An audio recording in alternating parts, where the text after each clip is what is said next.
इसी बीच प्रधानमंत्री मोदी की तस्वीरें मिलनी शुरू हो गई है।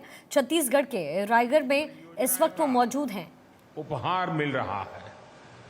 छत्तीसगढ़ का सामर्थ्य ऊर्जा उत्पादन में बढ़ाने के लिए, स्वास्थ्य के क्षेत्र में और सुधार के लिए आज अनेक नई योजनाओं का शुभारंभ हुआ है। आज यहां सिकल सेल काउंसलिंग कार्ड भी बांटे गए हैं।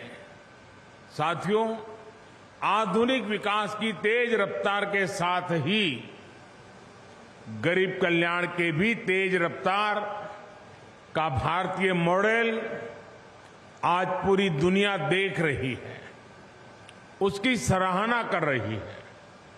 आप सबने देखा है, कुछ दिन पहले G20 सम्मेलन के दौरान बड़े बड़े देशों के राष्ट्राध्यक्ष दिल्ली आए थे। ये सभी भारत के विकास और गरीब कल्याण के प्रयासों से प्रभावित होकर के गए हैं। आज दुनिया की बड़ी बड़ी संस्थाएं भारत की सफलता से सीखने की बात कर रही हैं।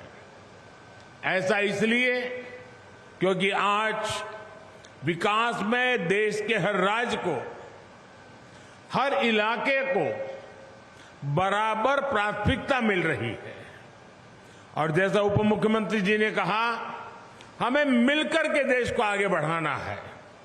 छत्तीसगढ़ और रायगढ़ का ये इलाका भी इसका गवाह है।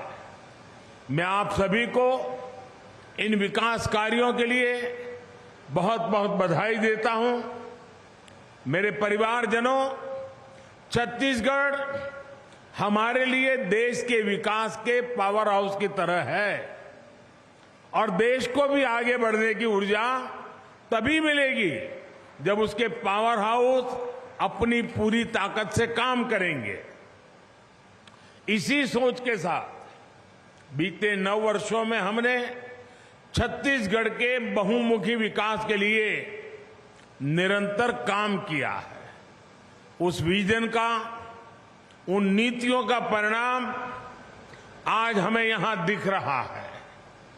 आज छत्तीसगढ़ में केंद्र सरकार द्वारा हर क्षेत्र में बड़ी योजनाएं पूरी की जा रही हैं।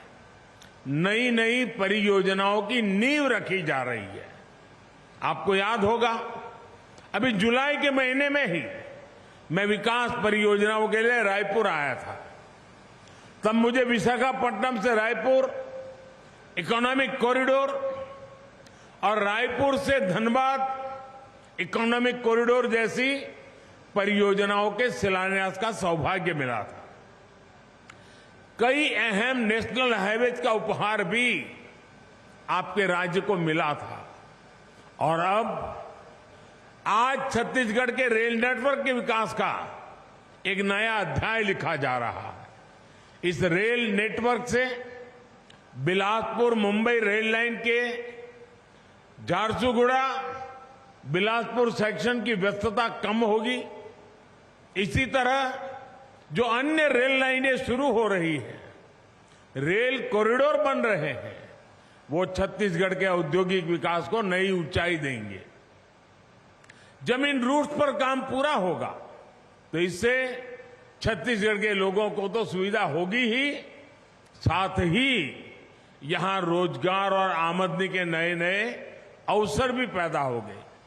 साथियों, केंद्र सरकार के आज के प्रयासों से देश के पावर हाउस के रूप में छत्तीसगढ़ की ताकत भी कई गुना बढ़ते जा रही है। कोल फील्ड से पावर प्लांट तक कोयला पहुंचाने में लागत भी कम होगी और समय भी कम लगेगा। कम कीमत पर ज्यादा से ज्यादा बिजली बनाने के लिए सरकार पिटहेड थर्मल पावर प्लांट भी बना रही है। तलाईपल्ली खदान को जोड़ने के लिए 65 किलोमीटर की मैरी गो राउंड प्रोजेक्ट का भी उद्घाटन हुआ है। आने वाले समय में देश में ऐसे प्रोजेक्ट की संख्या और बढ़ेगी और इसका लाभ छत्तीसगढ़ जैसे राज्यों को सबसे ज्यादा मिलेगा।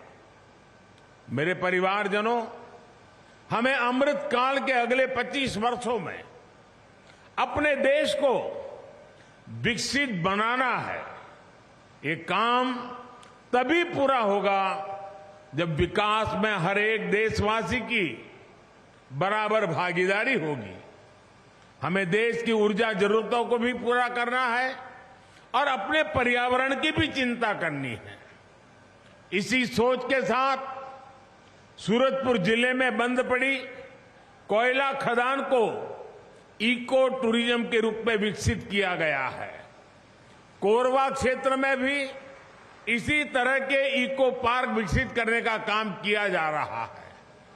आज खदानों से निकले पानी से हजारों लोगों को सिंचाई और पेयजल की सुविधा उपलब्ध कराई जा रही है। इन सभी प्रयासों का सीधा लाभ इस क्षेत्र के जनजातीय समाज के लोगों को होगा। साथियों, हमारा संकल्प है कि हम जंगल जमीन की हिफाजत भी करेंगे और वन संपदा से खुशहाली के नए रास्ते भी खोलेंगे। आज वन धन विकास योजना का लाभ देश के लाखों आदिवासी युवाओं को हो रहा है। इस साल दुनिया मिलेट ईयर भी मना रही है। आप कल्पना कर सकते हैं, आने वाले वर्षों में हमारे श्री अन्न, हमारे मिलेट्स कितना बड़ा बाजार तैयार कर सकते हैं। यानी आज एक और देश की जनजातीय परंपरा को नई पहचान मिल रही है, तो दूसरी ओर प्रगति के नए रास्ते भी खुल रहे हैं। मेरे परिवारजनों, आज यहां सिकल सेल एनीमिया के जो काउंसलिंग कार्ड बांटे गए हैं, वो भी विशेषकर जनजातीय समाज के लिए एक बहुत बड़ा सेवा का काम है। सिकल सेल एनीमिया से सबसे ज्यादा हमारे आदिवासी भाई बहन ही प्रभावित होते हैं। हम सब मिलकर सही जानकारी के साथ इस बीमारी को नियंत्रित कर सकते हैं। हमें सबका साथ सबका विकास के संकल्प से आगे बढ़ना है। मुझे विश्वास है छत्तीसगढ़ की विकास यात्रा में भारत सरकार ने जो कदम उठाए हैं, वो सारे कदम छत्तीसगढ़ को विकास की नई ऊंचाइयों को ले जाएंगे। इसी संकल्प के साथ आप सभी का मैं हृदय से बहुत बहुत धन्यवाद करता हूं। अगले कार्यक्रम में मैं कुछ बातें विस्तार से बताऊंगा। आज इस कार्यक्रम के लिए इतना ही। बहुत बहुत धन्यवाद।